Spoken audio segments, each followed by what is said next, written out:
Hello everyone, welcome to stock Bazaar. Stock Bazaar में आपका स्वागत है। तो this channel is created for those people who wants to know the basic of stock market, that how stock market work, what are the technical tools, indicator we use before buying or selling any stock, not on the behalf of news or by any reference। ठीक है। So basically ये जो channel मैंने बनाया उन लोगों के लिए जो कि स्टॉक मार्केट की बेसिक जानना चाहते हैं, टेक्निकल टर्म्स जानना चाहते हैं कि सर किसी भी स्टॉक को खरीदने से पहले मैं किन किन बातों का ध्यान रखूँ। क्या मैं न्यूज़ देख के किसी स्टॉक को खरीद लूँ, या किसी फ्रेंड ने बोल दिया कि दिवाली है तो स्टॉक का पेंट का स्टॉक खरीद लें, या मैं टेक्निकल टर्म्स देखूँ।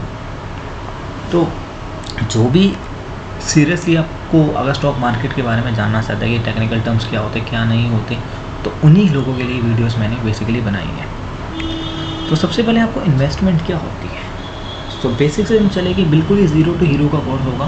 तो आपको मैं धीरे धीरे कर करके आपको टेक्निकल टर्म्स तक ले जाऊँगा मैं। तो आप इतने सेल्फ डिपेंडेंट हो जाएगी, आपके अंदर इतना कॉन्फिडेंस आ जाएगा कि आप किसी भी स्टॉक को खरीद सकते हैं बिना किसी के रेफरेंस के। आप किसी के आगे आपको बोलना नहीं पड़ेगा भाई स्टॉक बता दो, ये बता दो, या किसी की वीडियोज़ के नीचे कमेंट नहीं करने पड़ेगी आपको। आप इतने सेल्फ डिपेंडेंट हो जाएगी कि आप अपना स्टॉक खुद सेलेक्ट कर सकते हैं। देखिए, अब आपको इन्वेस्टमेंट की क्या ज़रूरत है। सर मैं अपनी इनकम कमा रहा हूँ, अपना एक्सपेंडिचर कर रहा हूँ, मेरी लाइफ स्टेबल चल रही है, ऐसे इन्वेस्टमेंट की ज़रूरत क्या पड़ गई।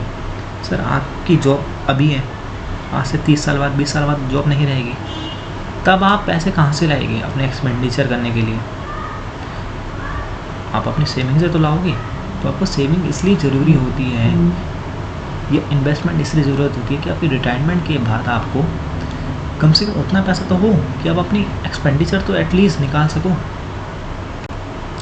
100 रुपये कमा रहे हैं आप सपोज़ कि मंथली के, आप 70 रुपये एक्सपेंड कर रहे हैं, तो अगर आप इनकम में से एक्सपेंडिचर माइनस कर दें कि आपकी बचेगी सेविंग, यानी कि आपके 30 रुपये बच गए। अब आप 30 रुपये दो चीज़ें कर सकते हैं, या तो आप उसको एज इट इज़ अपने पिगी बैंक में या अपने घर में सेव कर सकते हैं, बैंक अकाउंट में डाल सकते हैं, सेविंग अकाउंट जिसको हम कहते हैं, ठीक है। या तो आप क्या कर सकते हैं, एसेट्स खरीद सकते हैं। अब सर ये एसेट्स क्या होते क्या है और ये डिफरेंस कैसे सेविंग से। अब देखिए, एसेट्स यानी कि जैसे कि आपका गोल्ड होगी, कमोडिटी, एफडी होगी जो कि गवर्नमेंट्स के बॉन्ड होते हैं, आप सभी ने एफडी करवाई होगी, और आपके रियल स्टेट्स हो गए, आपकी इक्विटीज़ होगी जो कि शेयर मार्केट यानी कि जो स्टॉक्स होती है वो आपकी इक्विटीज़ होती हैं। अब सर ये डिफरेंस क्या होते हैं कि मतलब सेविंग मैं कर रहा हूँ वहाँ पे बैंक में और यहाँ पे, देखिए एसेट्स में क्या होगा, आपको पता है कि आपके जो 90 रुपये वो 91, 92, 94 यानी कंपाउंडली बढ़ते हैं, लेकिन जो आपकी सेविंग है जो आप बैंक अकाउंट में घर में कर रहे हो वो कभी कंपाउंड नहीं होगी। 90 है 3 महीने के हिसाब से तो वो 90 रहेगी, लेकिन एसेट्स में वो बढ़ते रहते हैं। एफडी में जैसे कि आप एक लमसम लेके जाते हो, गवर्नमेंट आपको कहते हैं कि मैं इसके बिहाफ पे आपको 5 या 4% एक साल का देते रहूँगा।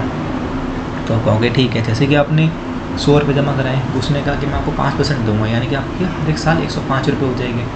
फिर आप करोगे, फिर आपके और पैसे बढ़ते रहेंगे, लेकिन अगर आप सेविंग करोगे तो आपके 100 रुपये तो 100 रुपये रहेगी। अब देखिए, सबसे पहले ये जो मैंने आपको नोट लिखा हुआ है वो बहुत ज़रूरी है। मतलब अगर आप ये समझ गए तो पूरी मार्केट समझ गए। जितना ज़्यादा रिस्की इन्वेस्टमेंट होगा उतना ही बड़ा रिवॉर्ड होगा, बिल्कुल। जितना कम